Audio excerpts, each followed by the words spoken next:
Okay, so movie night happened, and guys, I'm not impressed.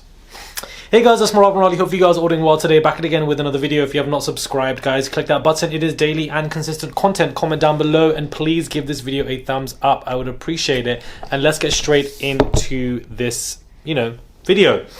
First and foremost, I'm in Madrid, period. I've uploaded a new Instagram picture. Please, guys, show some support. Shout out to everybody that already is. But please, guys, show support if you guys wish to at Murad_Morali. I would really appreciate it. Comment down below. I'll reply to your comments as well.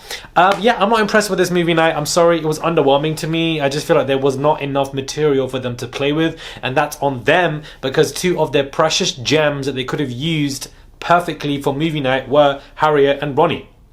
What they should have shown was Jess back-mouthing Harriet, calling her so many different words, cheap this, like this, calling her so much disgusting stuff. They just should have shown that of Jessie, not of her saying to Ronnie, I'd be better in bed or whatever. They should have shown that of Jess, but they didn't do that because Harriet obviously was dumped. Get into that beef more. That is what I would have liked to have seen. The only thing that was probably climatic for me was, the Will and Uma scene. But of course, Will stood on business, was like, I did what I wanted to do. Whilst he is right, he's not reading the room right. Because you shouldn't be saying that in this moment of time when your partner Uma is very hurt, upset, emotional, and you have shown zero respect, not only in Casa, which some boys do, but also outside of Casa, back in the main villa, despite the fact that you've chosen her, you're also disrespecting her. Everybody thinks Ayo is the baddest person in that villa. For me, it is Will. The reason why I say this is because I feel like he's completely gaslit Uma, denounced everything that was going on. She then sees it with her own eyes. He stands on business and then he still chooses and picks her and, dumps the other girl because he wants to prioritize Uma, but at the same time is disrespecting her to her face right after she's seen everything and even while she's emotional and crying.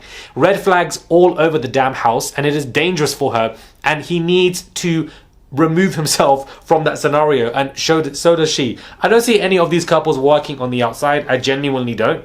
I just don't see them working on the outside, guys. If I'm going to keep it all the way real. For a minute, I was convinced with Will and Uma, but I'm glad after seeing all of this, it's just not going to run for them. It's not going to work for them. And these islanders now know that you need to be in a couple at best, especially in this later life of Love Island, for you to actually succeed and do well on these shows and platforms. They know that, which is why they're probably going to put up with a lot more BS than prior.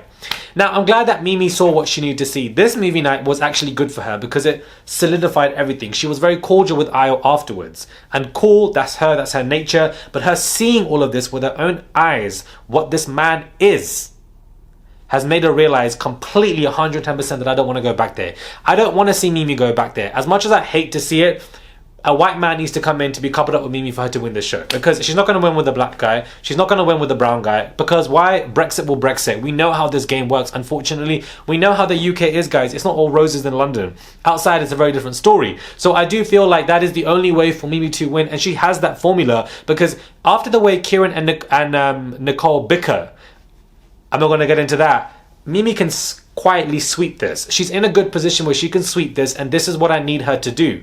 I need her to sweep this competition. I need a man. The spirit of Gregory needs to arise. I don't even, obviously I want the relationship to work on the outside, but if it doesn't, we don't care. She needs to win the show.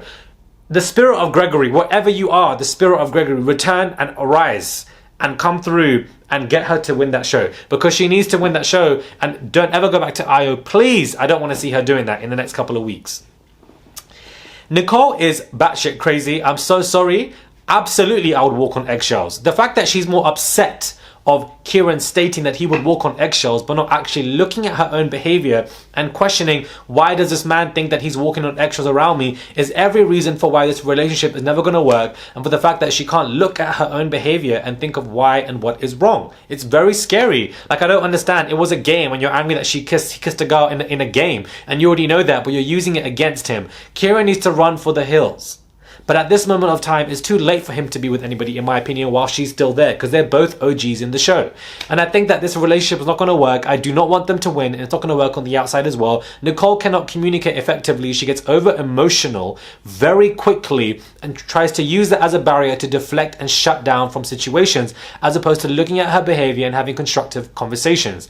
My theory is that she's probably come from, a very bad communicative household where her parents probably argue left, right and center as one example, and she's displayed those emotions, because here she is crying throughout the season about rugby lags, they cheat on me, woe is me, woe is me. More time, you're the one with a lot of problematic behaviors, babe, but you don't see any of it, and you're nearly 25, and it's quite scary to see that. So when I look at these two and I assess them, Nicole is she's batshit crazy. I'm so sorry that she can't look at herself or behavior. She's always angry at Kieran for something. He can't sleep with two eyes, he has to sleep with one eye open. There's always an issue, always a problem. It's going to be 10 times worse when they're outside the villa, guys. It's just going to be 10 times worse. Like, I'm just not here for it. I want their relationship to be done because I'm over it. I don't know why Jessie with the S also wants to keep being friends with Mimi. Like, I don't get it. You've taken my man and now you want to be besties. I don't understand. You've said sorry for your part. Cool, you're a nice girl, but you don't need to keep trying to beg friend and be best friends with me and then follow me around. Like, give me space. Give Mimi space for her to process stuff. I don't know why you need to be around her 24/7 because you're already in the same villa as well. I don't get it. She feels bad. It's playing on her guilt. I understand that. But why are you always I don't know. I just feel like she's begging it with Mimi. Stick with your man. It is what it is. And yeah. Trey and Ellie got dumped. Don't care. Don't give a damn. I don't know. I just don't really care. I'm glad that Blade stood up against Joey Essex. The fact that this barely has been about him for the past couple of days, thank the damn Lord. And I'm glad that Grace stuck it on him. One thing about Grace, as opposed to Nicole, Grace constricts and controls her emotions, and she can speak properly with point, case, and explanation.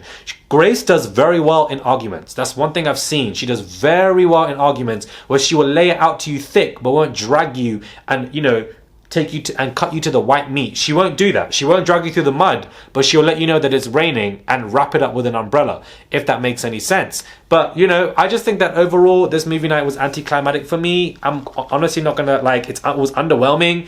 I absolutely think that this is the worst season of Love Island in Love Island history. Season 9 was initially taking the cake, but season 9 had a good Casa Amor. Season 9 had a good...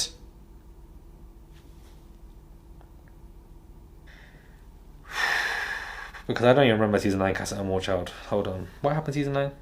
Season 9 Casa Amor was okay. It wasn't that great. I clearly can't remember shit. But season 9 movie night was amazing. Do you understand? It was drama upon drama upon drama. I just feel like this is, in my opinion, the worst season of Love Island, guys. Maybe you guys disagree with me. Comment down below. Because I just feel like, whilst the Casa Amor was good to me, I expected movie night to be better because it's coming off the cusp of Casa. Emotions are still on a high, but they just did not have enough material to play with. We've seen the Aya and Jess and Mimi's Jessie and Jess S and Mimi stuff go down. Yes, you know, we even had Jess herself, but I feel like there was more to play with her, and I feel like they didn't use that because they dumped Harriet and Ronnie so quickly on.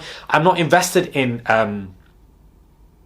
Grace, Joey, and is the other girl named Jess as well? This is ridiculous, guys. I don't remember their names, man. This is tiring. I'm so confused, guys. Are there 3? I don't know. I just felt like overall this could have been better, in my opinion. Maybe you guys disagree.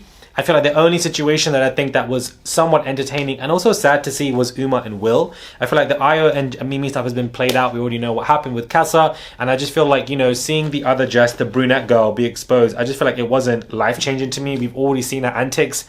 I feel like Harriet should have been there. It would have been a lot more to play with. Sean with his questions, I feel like he was very cheeky in those moments, especially saying that, you know, are you only close to Grace? Are you only close to Jess because you're still not over Joey? Like, it was very cheeky and rude and disrespectful. But at the same time, that was probably the only other thing that was quite funny to see, because outside of that, I don't know.